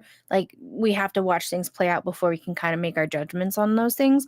But yeah, it looks like they're the ones publishing it versus, these other companies that they're working with. And it looks like, oh gosh, which one was it? Cozy Game Pals, they're a Steam developer. So they're exclusively throwing things up on Steam, it looks like, for Blumhouse, which is really neat. So yeah. I think it's interesting because I always feel like it's there's so much, especially now, kind of melting and of media in general, and how people are getting them, how they're produced, how they're published, all that stuff. So I'm kind of surprised that we haven't really seen more companies leaning into that, especially looking at the stats of the video game industry, how much money is there. It kind of surprised me we don't see more of that, like film or whatever in the game genre. We're seeing it more and more, and companies like investing and putting things into this. So I love it. I think time will tell in terms of, especially with them being the publisher, how they price it. I think pricing is going to be something about it. We'll look at the marketing of it. I think that will be interesting to see, because they've already gotten in-house, production company and video, so seeing how much some of that stuff kind of translates, excuse me, into their marketing and how they go about it. And I think it'll be a good first step in, them kind of being like, here we are as a publisher world, do you like this or not? And I think it also, as a brand in totality, could be huge for their brand, because that then can drive people to go and watch their films. So they're just, we're seeing that expansion and growth from them, and just utilization of the video game industry and communities, and that melting together. I think it's really smart on their part. Yeah. I mean, if they do it right, yeah, I totally agree. Yeah. So as far as pricing, this could absolutely be wrong. I had to use the Wayback Machine. So it looks like Fear the Spotlight will be released on Steam September 15th. Now, I could be wrong, but I'm seeing 2 price ranges here. So $9.95 or $11.99. Well, so indie prices. They could be both prices. Like, one of them could be just the game itself, and the other one could be the one with a little bit of extra features, like soundtrack or something or like that. Yeah. But so I could be absolutely wrong and it'd be $30, but that's what the Wayback Machine is telling me. So don't quote me on it, but most of these games that Blumhouse is doing, I think, is like are super indie. And I think that like to kind of get their foot, not necessarily a foot in the door, but rather to kind of keep the brand of what Blumhouse is making themselves to be, which is like, the horror brand essentially. I think I like the fact that they're embracing it and trying a different kind of medium to keep up with their with the bigger picture of, like, because like, when you think of Blumhouse, you're thinking of all the films that they've done, like Five Nights at Freddy, Megan, and some other ones. I mean, they're making Five Nights at Freddy 2 here. They announced yesterday. So it's cool. I'm definitely am for it, and I like the fact that they're diversing their library, their overall portfolio library, of saying, hey, we're not just a movie company, we're also supporting indie developers to get their visions out, and then we're going to help them publish it out. I mean, taking a piece of a little bit of that pie, but we are nonetheless doing it, So yeah, I mean, I think that would be a great. I think this is. I mean, I don't see any downside of any of it, to be honest with you. Yeah, same. Unless we find out later down the line from one of the developers, like we got screwed on a payment or whatever. I don't think that's going to happen, though. I have a really good feeling about this. They're smart as a brand. They they know, they know what they're doing, I feel like. And I feel like even just what everything that you're saying, it's like, oh yeah, that's all part of their brand. Indie people coming together, giving you different styles, but within that, little really addressing the subgenres of a niche genre. No, which I appreciate, because I like puzzle games, but I like the horror aspect into it. And like with Fear the Spotlight, they, in Steam it'll say similar games to, they're giving Outlast Trials and Little Nightmares as their 2 similars, which I found really interesting, because if you look at, we showed the video, it looks very, very much like a game I played with Scorp Kitty, and now I can't remember the dang game. I'll ask her. It was a PlayStation 1 style game. Yeah, is it on this computer? Oh, the TARDIS key, which that company, thank you for sending me that, by the way. I've played it like 6 times. I like that game. So I mean, like, yeah, I mean, it's going to be, I mean, am I gonna play it? Probably not, but like, don't speak too soon, because I think Crystal Theater of Idols is totally up your alley. I saw that too. I mean, like, I wasn't. I'll watch you play. Yeah, I'm still watching you play. I'm not playing that one. That one. Well, maybe. I don't know. We'll see. It's very Dark Soulsy to me, and I'm like, I don't know if I have the time and energy for that. We'll see. We'll see, but no, it's cool. No, I mean it's cool. Like it's good seeing to see. I hope Bloomhouse. Do you know one company that has blown up like that I was noticing? Netflix games, man. Really? Like, yeah. There's so many games that they have their hands in.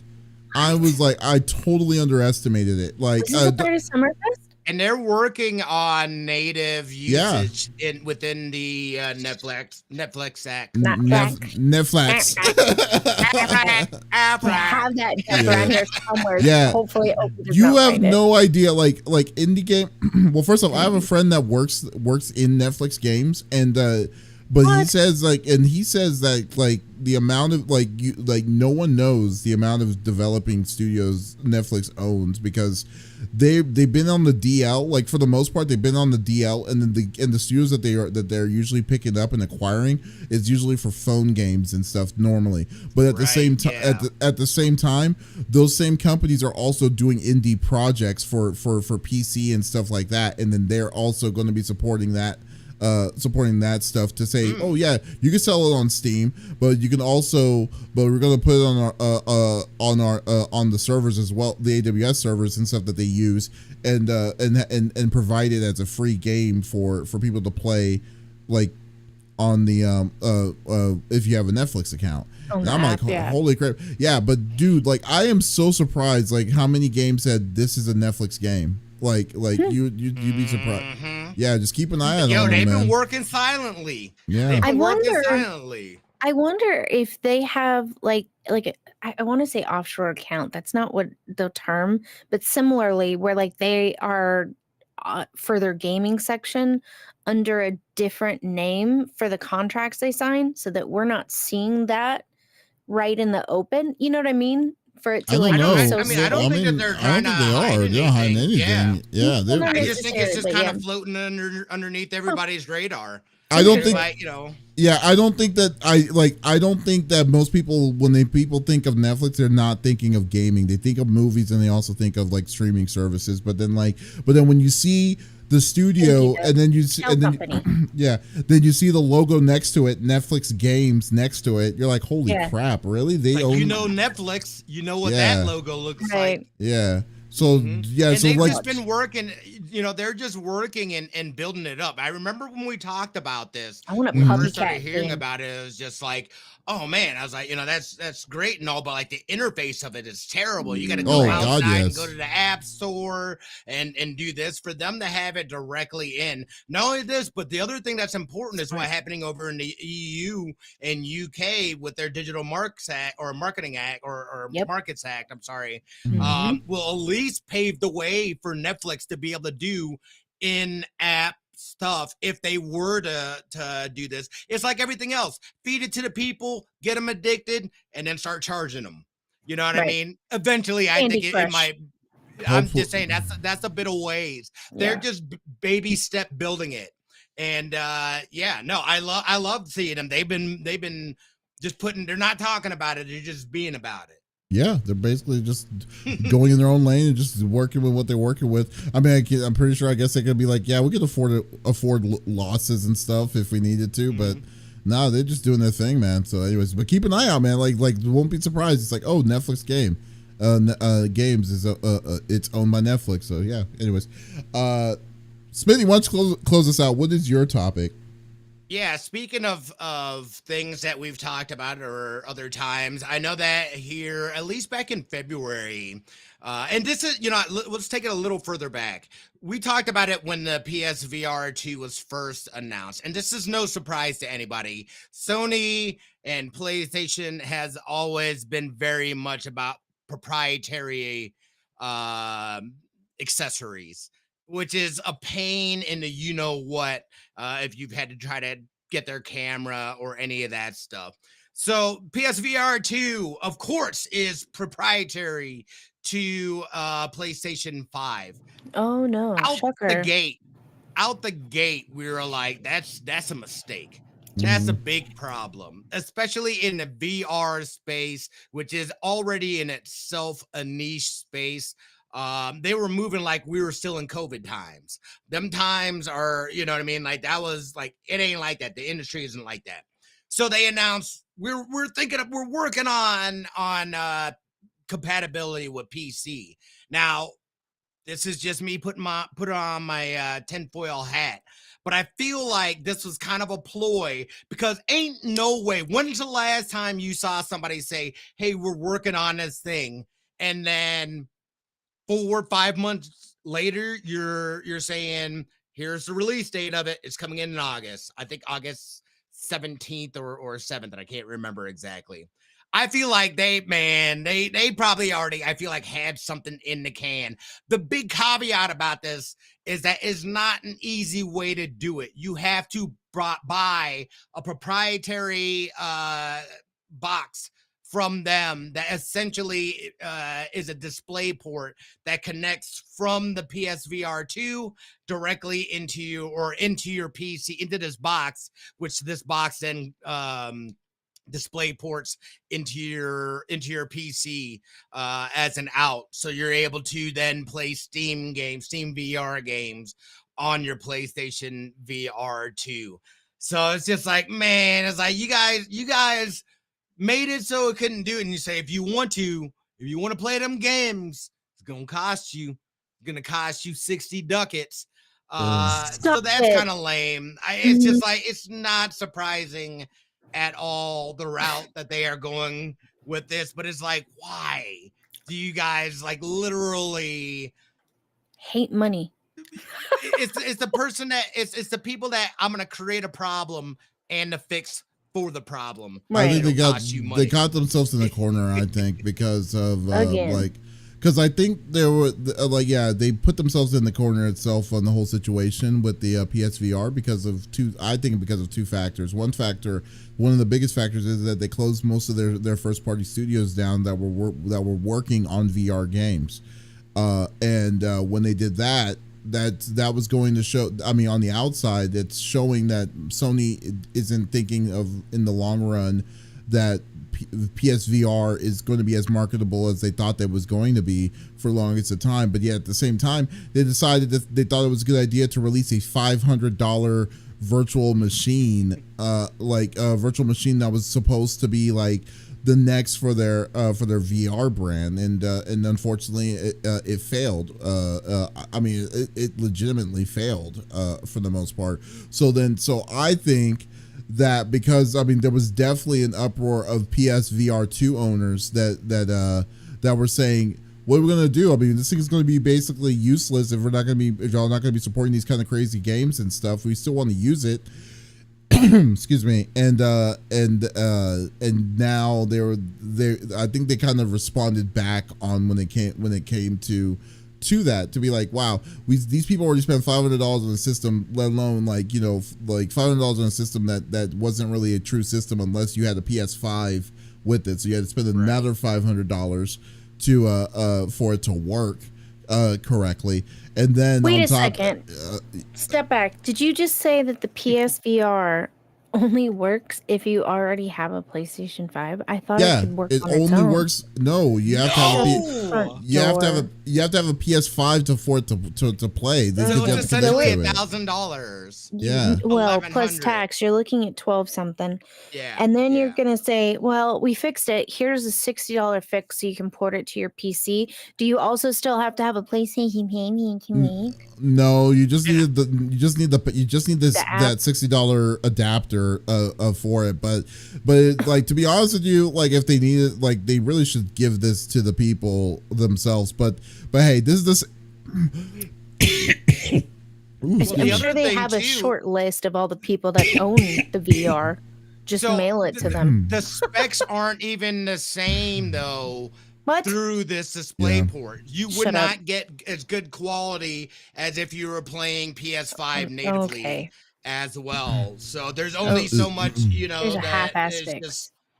But this is the same, and to be honest with you, this is the same company that also is charging people to pay for a vertical or horizontal stand for the new generation of the PS5 that didn't change anything. So it's not. It's not surprising. I'm sorry. and we already know too that they stopped production on the PSVR 2 because of the low sales number. So that was reported here, like I want to say like a month or so ago. Yeah. Yeah. So we knew, and we called it, that they were going to be struggling to get these things off the shelf. And again, why this wasn't out the gate, we could see money. Yeah.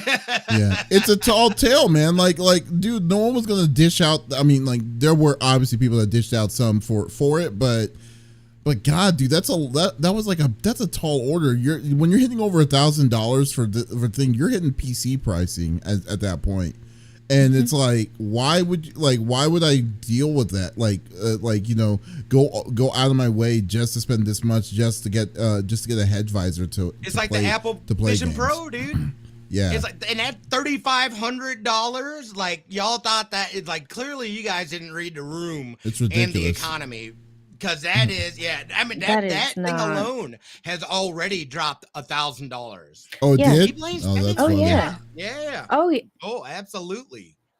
Yeah, so I mean, especially something niche, it's not there yet commercially. The best thing that was out there was Quest, when they had it in such an obviously the pandemic helped boost those numbers, but people were buying them and getting them because we were all stuck indoors. Let's get this novelty thing that will sit there and collect dust now that things have normalized. Yeah, you know what I mean? That was a lot of our gyms during the pandemic. Yeah, and there's still uses for it, but like, we're just honestly, we're just not there. We're not there. No. Well, and here's the thing too. Like we have a VR. I love our VR headset. Here's the problem.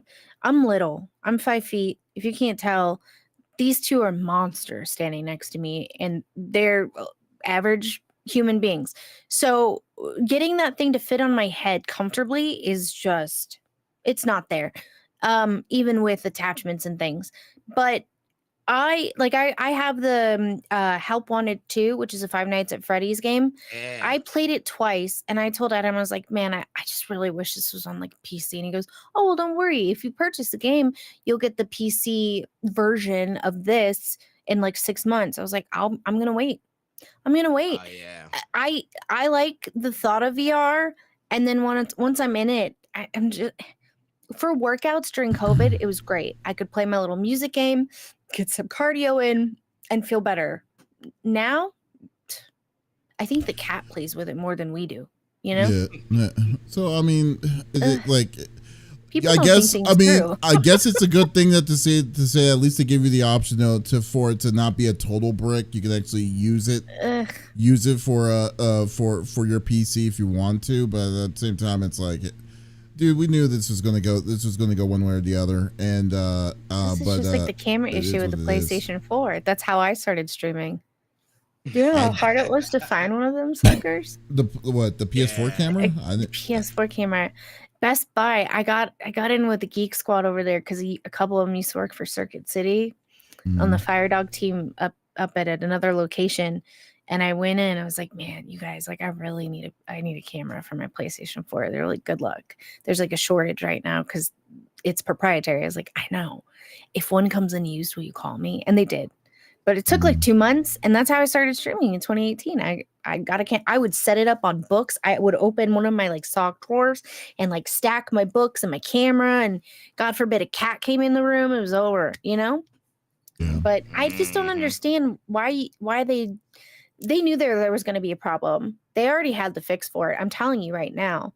And now it's a little too late. Sorry, you missed that boat. What okay. Well, like I said, I feel bad for people that bought children. Yeah. On it. I don't feel bad at all.